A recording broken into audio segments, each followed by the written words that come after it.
Good morning. Whoa.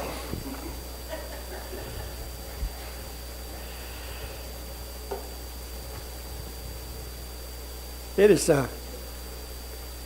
great to be here this morning with y'all. And first, want to thank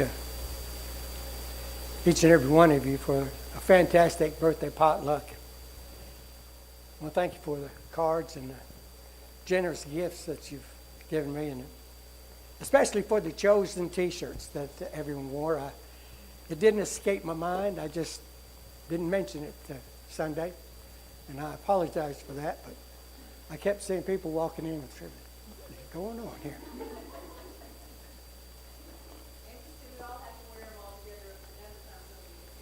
Yeah, absolutely. Y'all read the papers? Yeah, sometimes. I mean, other than the regular papers. You ever go across one of these that says, "What's wrong with this picture?" What's wrong with this picture?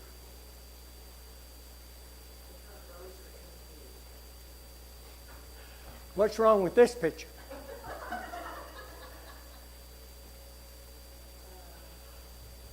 I get them all the time.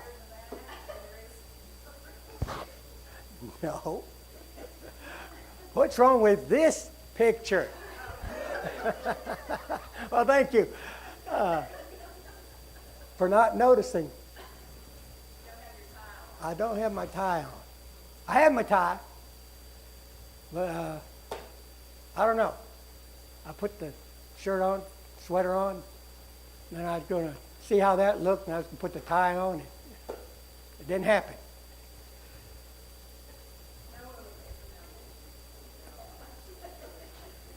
So you failed the test. No, I'm just kidding. I also want to take an opportunity this morning to thank the deacons of the church. They've been doing an awesome job, and they do it without recognition, without looking for any thanks, and they do an awesome job, and they're great at it. So thank you very much.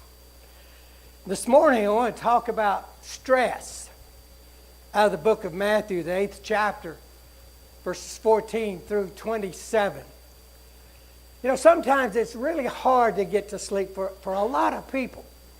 And it could be because they've had too much caffeine, or late in the night had a snack that's too close to bedtime, and now they're paying for it. Then there are other reasons. Perhaps you had a deadline to meet and you're not ready for it, or you have an appointment and you're anticipating a bad outcome. So what keeps you up at night? What is it that takes over your thoughts? Is it the stuff you're dealing with each and every day? Problems or situations where stress, anxiety causes you to get less sleep than you would like? Stress is a common emotion in every person's life. But God said we should not allow it to dominate our lives.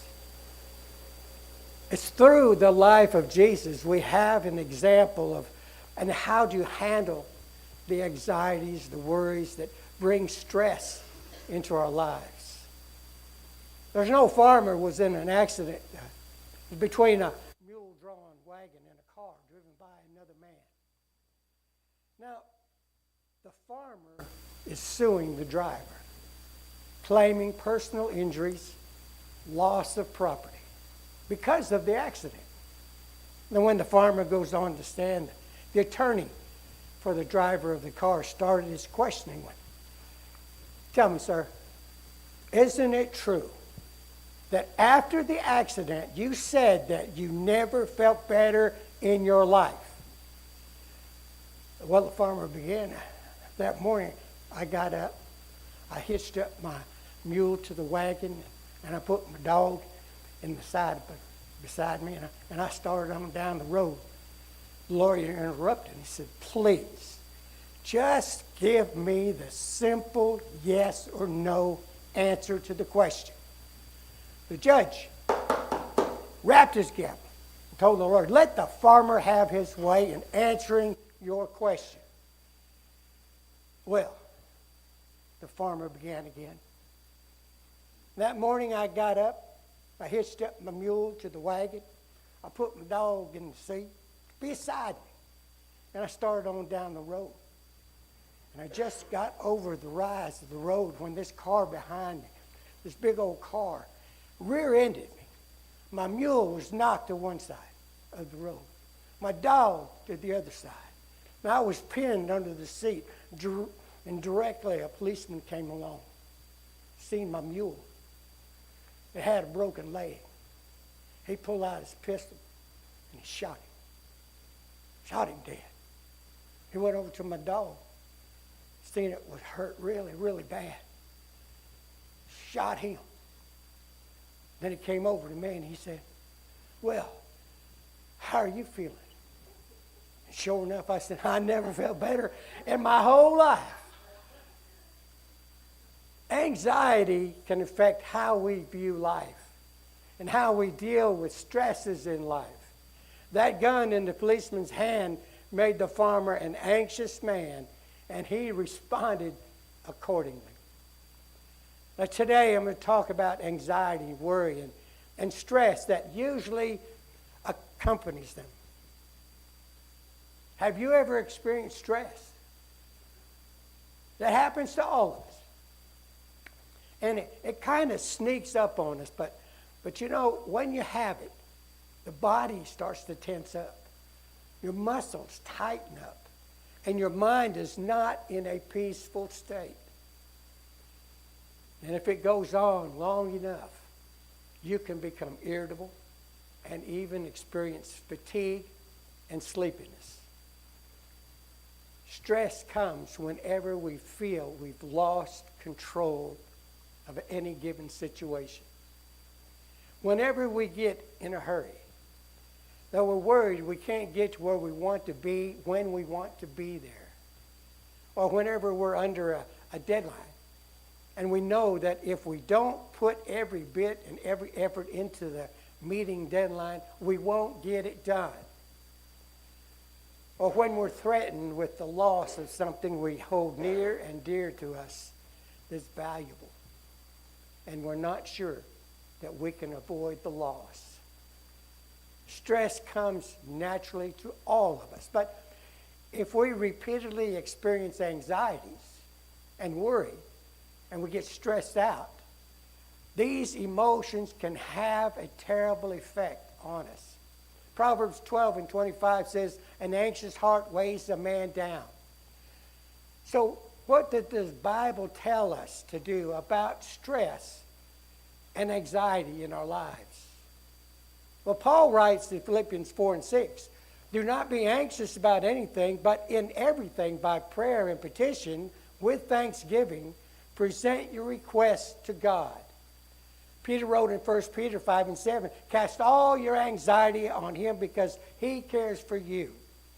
And Jesus said in Matthew 6:25, therefore I tell you, do not worry about your life, what you will eat or drink, or about your body, what you will wear. Is not life more important than food, and the body more important than clothes? And he goes on to say in Matthew 6:31-34, so do not worry, saying, what shall we eat, or what shall we drink, or what shall we wear? For the pagans run after all these things, and your heavenly Father knows that you need them. But seek first his kingdom and his righteousness, and all these things will be given to you as well. Therefore, do not worry about tomorrow, for tomorrow will worry about itself. Each day has enough trouble of its own.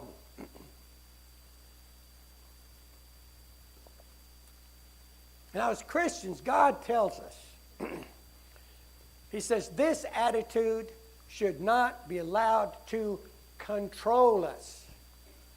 And so God commands us to recognize the sources of stress and our anxieties in our lives and deal with them his way. In fact, not only does God command us not to be controlled by stress in our lives, He gives us in Matthew 8 an example of how Jesus dealt with stress. And if there was anyone who ever had the right to be overcome with anxiety and stress, it was Jesus. He was constantly surrounded by crowds. Whenever he went, they were there, always pressing in close around him. Have you ever been in a crowd and had so much contact with them that it began to get to you? You just wanted to get away from them as fast as you could? And here these people are always seeking him and crowding in on him, listening to his teachings and his preachings. And he didn't just teach and preach, he healed them. And that was no small thing for Jesus. In Luke 8:46, when a woman with a disease touched him, Jesus said, "Someone touched me. I know that power has gone out from me." In other words, whenever Jesus healed someone, it took away his reserves and added to his fatigue. Jesus was constantly exposed to fatigue and tiredness from the press of the crowd. And because of the healings, and we're told that Jesus had no home, not even a place to lay his head down. There was no place for him to retreat, no place to close the door and shut people out. And add to this the fact that the Pharisees and the Sadducees always harassing him. And if that weren't enough, his disciples probably weren't fun to be around sometimes either. They were always complaining, always competing for his attention, or arguing about who's, most of them, is the best, the greatest of all.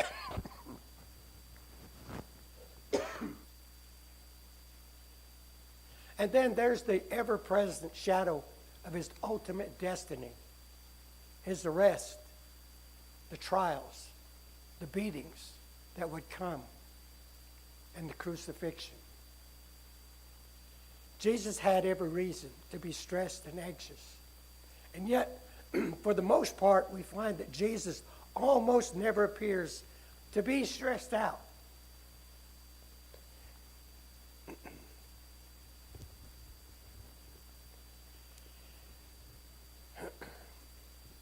He's never worried. He's never anxious.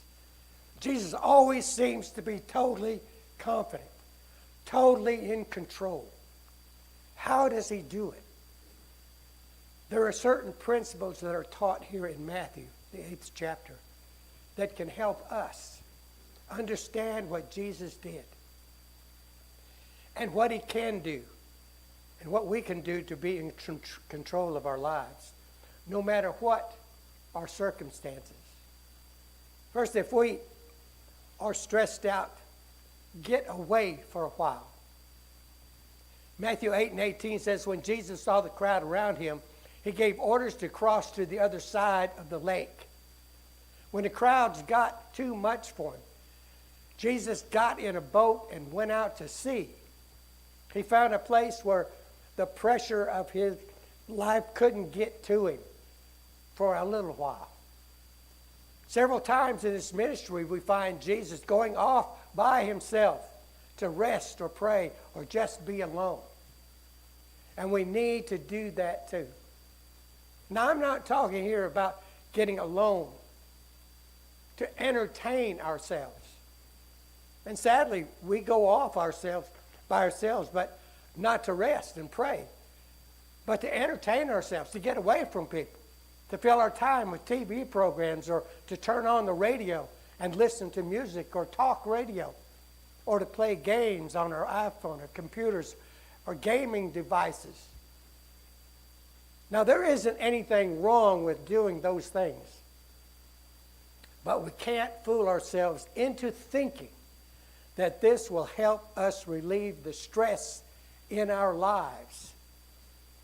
If all we do is get away to entertain ourselves, we are not giving ourselves the time we need to rest and to focus on the here and now. And if we focus on entertainment, we don't give ourselves time to pray, time to be still and to know that He is God. And Philippians 4 and 6 tells us, do not be anxious about anything. And we say, but I am anxious. How do I deal with this anxiety? And Paul continues, but in everything by prayer and petition with thanksgiving, present your requests to God. The studies have shown that the relaxed state brought on by prayer reduces the impact of stress hormones in a person's body. And they say repetitive prayer slows a person's heart and breathing rates and lowers blood pressure, even slows brain waves, all without drugs and surgery. Time alone with God in prayer and thanksgiving is the best way to deal with our stress. Now, if we find ourselves filled with stress, we should realize that this is usually a sign that our priorities are out of whack. In Matthew 8, we find one man who approached Jesus saying, he wants to follow Him, but I need to do something else first. And we look at Matthew 8, 21 and 22. He says, let me go and bury my dad. Now, first, you think about this is kind of an odd statement. In this society, when somebody died, you usually buried them immediately. You couldn't wait around 2 or 3 days because there is no way to preserve the body. But here in Matthew 8, we find this man who is in the crowd. He's listening to Jesus. He's spending his time as close as he can to Jesus. And I get the impression that he has been there all day. Now, do you really think his dad is dead? Not likely. In fact, many scholars get the impression that the father is still alive, perhaps not well, and that this man is saying, let me wait until my dad dies. Then I'll follow you. In other words, I want to follow you, but there's something else more important I have to take care of first. This man had priorities, and those priorities were to address his own needs first. Then God would get his attention.